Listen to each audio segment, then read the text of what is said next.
The next sutta is 3.14.131. The Buddha said, monks, possessed of three qualities, a fighting man is worthy of a Raja, is a royal possession, and is reckoned an asset to a Raja. What are the three qualities?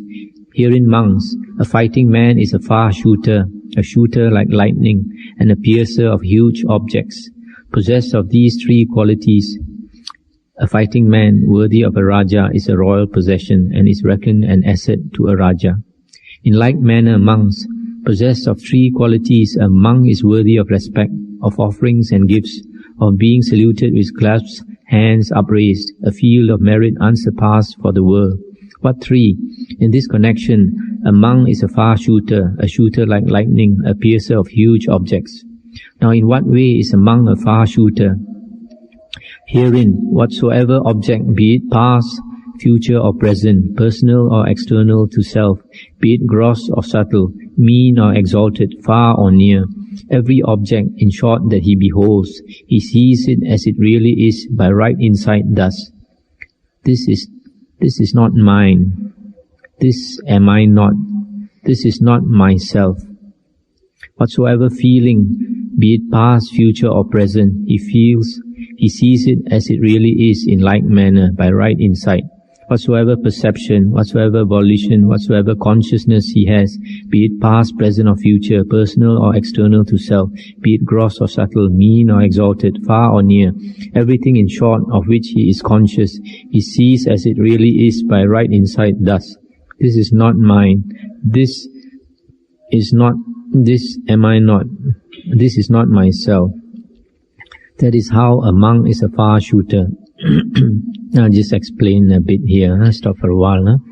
Here the Buddha is saying, the Buddha is referring to 5 things.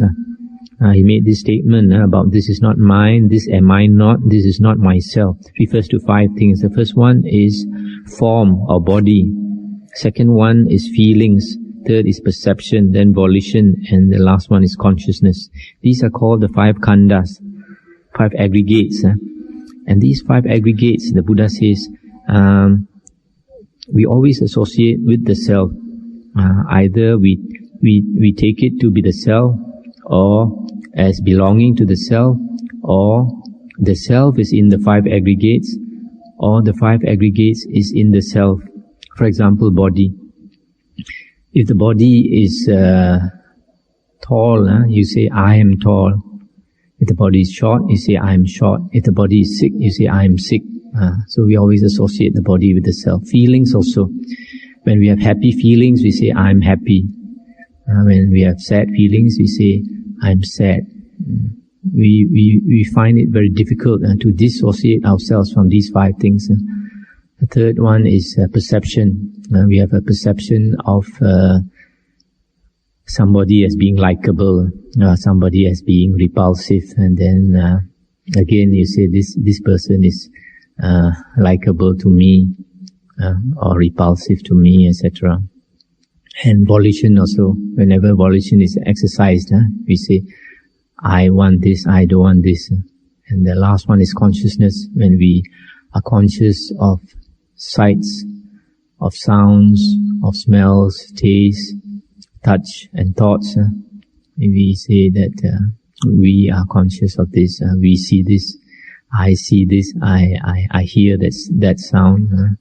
So these 5 things, 5 khandhas, we always associate with the self. And these 5 khandhas can be broken down into 2, namely body and mind, the active mind. So we always associate the body and the mind with the I or the self. And these statements the Buddha made, the first one is, this is not mine. Na etang mama. Second one, this am I not. Na iso ahang asmi. This is not myself. Na me iso atta. These statements, you look carefully. This is not mine, body or mind, or the mind. This am I not. This is not myself. This implies one of 2 things, or 2 things, that this, because the things in the world are basically also the can say body, and the mental partner, mind partner, and so whatever is in creation is not mine, it is not I, it is not myself. That means either we can say there is no self, or whatever self that we take ourselves to be, if there is a self, is nothing to do with all that exists in the world. But this is very hard to understand unless we study the Dhamma and then we meditate. And we meditate and then we look carefully into our mind, see how the mind works. And then you find everything that comes up in the mind is it's just like imagination. And then if you look carefully into the mind also, you find in a way that the body is also in the mind. Although when our eyes are open, we see the body, it's as though it's very tangible, it's very solid. But when we close our eyes and we meditate, then we perceive the body in our mind. After all, the body is how do we perceive the body? Like perceptions, like feelings, whether the body is comfortable or uncomfortable, pain, there's pain in the body, etc. All is in the mind. Then the Buddha continues, and how is a monk a shooter like lightning? Herein a monk understands that it's as it really is. This is dukkha, this is ill. This is the arising of dukkha, this is the ending of dukkha, this is the practice leading to the ending of dukkha. Thus is he a shooter like lightning. And how is a monk a piercer of huge objects? Herein a monk pierces through the huge mass of ignorance or delusion. That is how he is a piercer of huge objects. Thus monks, possessed of these three qualities, a monk is worthy of offerings, a field of merit unsurpassed for the world. So these three things, if a monk has, one, he sees that the body and the mind is not the self. And the second one, he understands the Four Noble Truths. The third one, he pierces through the huge mass of ignorance or delusion. And now we come to the next sutta, which is 3.14.134. The Buddha said, monks, whether there is the appearance of a Tathagata or there is not the appearance of a Tathagata, there is this established condition of Dhamma, this fixed law of Dhamma, namely, all conditioners are impermanent. Sabbe sankhara anicca. About this, a Tathagata is fully enlightened. He fully understands. So enlightened and understanding, he declares, teaches and makes it plain. He shows it forth, he opens it up, explains and makes it clear that all conditioners are impermanent. I'll just stop here for a moment. Here the Buddha is saying whether the Buddha appears in the world or the Buddha does not appear in the world, there is this established condition of Dhamma, this fixed law of Dhamma. That means Dhamma is not something that was created by the Buddha. The Dhamma, the teachings of the Buddha, can also be known as reality or the truth about existence. And it's just that the Buddha has enlightened to the working of existence, to the reality of existence, and then he, having understood it, so he declares it and he explains it, he shows it forth, he teaches. The first one, that the first characteristic of existence is that all conditioners are impermanent. This word sabbe sankhara anicca very often is translated as all conditioned things are impermanent.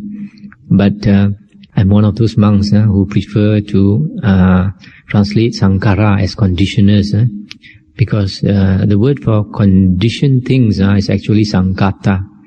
The word for the word sankhara is better translated as conditioners, something that conditions something else. And anything that conditions something else is eventually also a conditioned thing. But then why did the Buddha say that all conditioners are impermanent? Because in this existence, if the conditioners of something is impermanent, then that thing is even more impermanent. And this is given in one sutta in Majjhima Nikaya number 146, where the Buddha said, for example, that give two examples. I think one is that take a tree. When the sun shines on the tree, it creates a shadow. Now the shadow is dependent on the tree.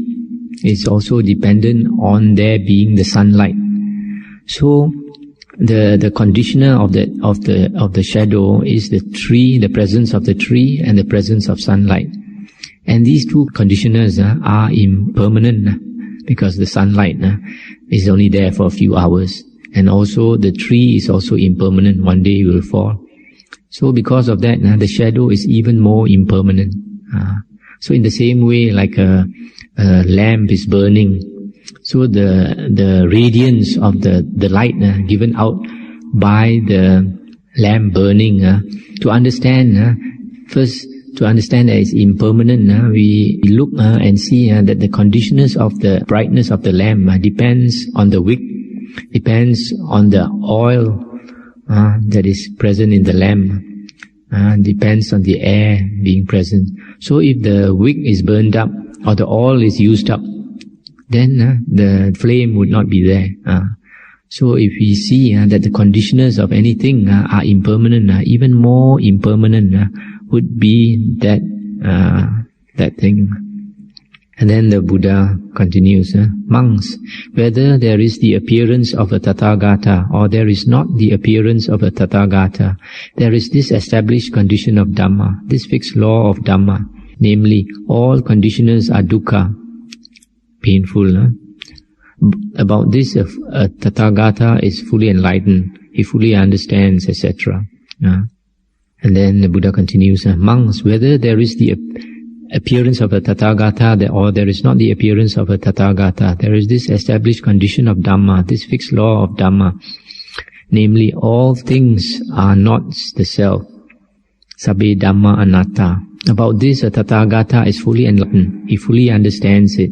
So enlightened and understanding, he declares and teaches it, makes it plain. He shows it forth, opens it up, explains and makes it clear that all things are not the self. So, the first one, I explained about all conditioners are impermanent.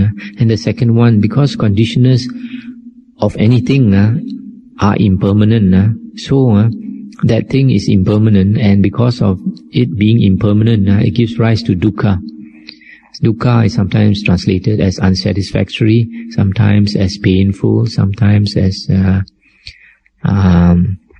suffering. And we can understand why. Is, for example, those that we love, our relatives, our family, because of everything in the world being impermanent, there would be change and separation. Like your children, when they're young, you see them so cute, and after some time they grow up, and then they get married, and they have to leave you. And then as you grow old, then you have to leave all your beloved ones, and that causes pain, dukkha. And also, the things that we want and we cannot get, also it causes us pain, the material things. And if we get it, sometimes we can't enjoy it long enough. So, the body also gives us pain, and the mind also gives us pain. That's why the Buddha said, in short, the five khandhas that we cling to as the self, associate with the self, gives us pain. And then the third thing is, the Buddha said, all things are not self. All things are not self, and self is explained, atta is explained in Majjhima Nikaya 148 as referring to something eternally abiding, not subject to conditions. And sometimes people translate atta, self, as the soul, something that is of this world and eternally abiding. There is no such thing. But like in the Hindu teachings, they talk about soul also.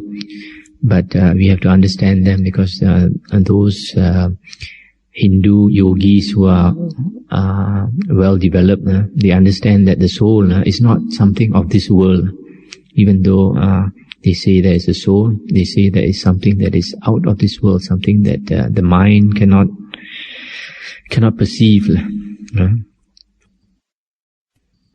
Come to another sutta, 3.16.151. The Buddha said, monks, there are these three practices. What three? The practice of the hardened sensualist, that of the self-tormentor, and the middle path. Now what is the practice of the hardened sensualist? Herein, monks, a certain one who thus speaks and holds this view, there is no fault in sensual desires, and he comes to utter ruin thereby. This practice, monks, is called that of the hardened sensualist. I'll just stop here for a while. Here the Buddha is talking about two extreme views. One is the person who enjoys sensual pleasures, and who says that there is nothing wrong in sensual desires. And so the Buddha said he comes to utter ruin. Now during the Buddha's days, there were quite a lot of naked ascetics, men naked ascetics as well as women naked ascetics. And because they were naked, sometimes they look at each other and then they are aroused, and then they engage in sex. And they say that there's nothing wrong with it, that it doesn't harm anybody else. But then the Buddha says that this engaging in this sensual practice, especially for a renunciant, will bring one into the woeful plains.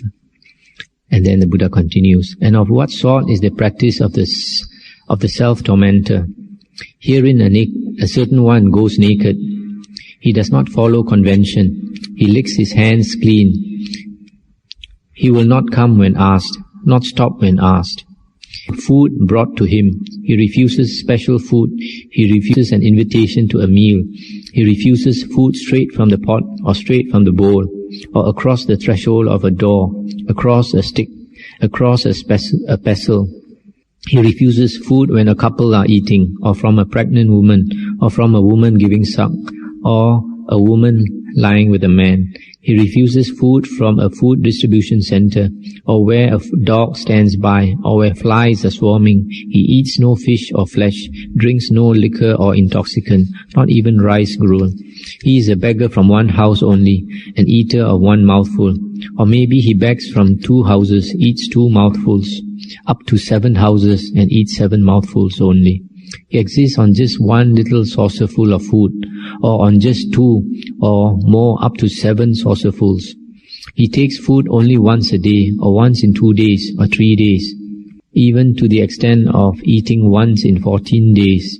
He feeds on only vegetables, or on millet, or on raw rice, or on scraps of leather, or on water plants, or rice powder, or burnt scum of rice, or flour of oil seeds, or on grass or cow dung. Or he just exists on forest roots and on fruit that has fallen. He wears coarse hempen clothes, or cloth of different fibers, or discarded corpse cloth, or rags from a rubbish heap, or tree bark fiber, or antelope skins, or strips of antelope skin, or clothes made of kusa grass, made of wood shavings, blankets made of human hair, made of horse hair, made of owl's wings. He is a plucker of the hair and beard, and given to this practice.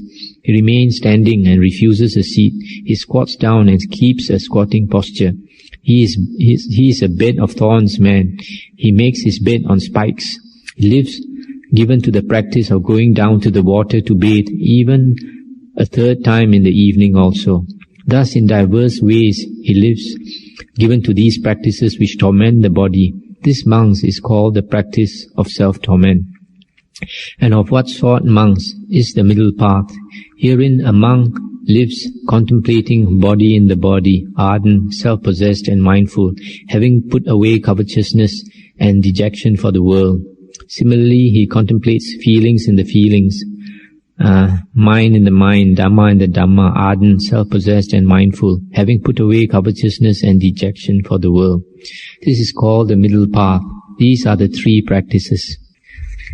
So you see, the second type of person is the one who torments himself. He does quite a lot of unbeneficial ascetic practices. Some of them you can understand. For example, he refuses food when a dog is standing by, or when flies are swarming, because he thinks he's practicing compassion. So or for example, when a woman is giving milk to her baby, and the baby is sucking milk, and if she offers food, and this person will think, oh, because if I take this food, there'll be not enough food or not enough milk for the child, or not the dog won't get the food, or the flies won't get the food, so he refuses to take the food. And the others are not so reasonable.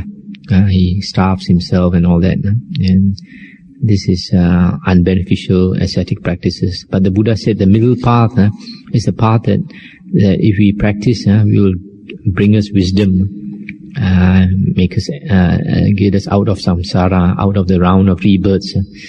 These are the satipatthana, contemplating the four objects of satipatthana: the body, the feelings, mind, and the Dhamma.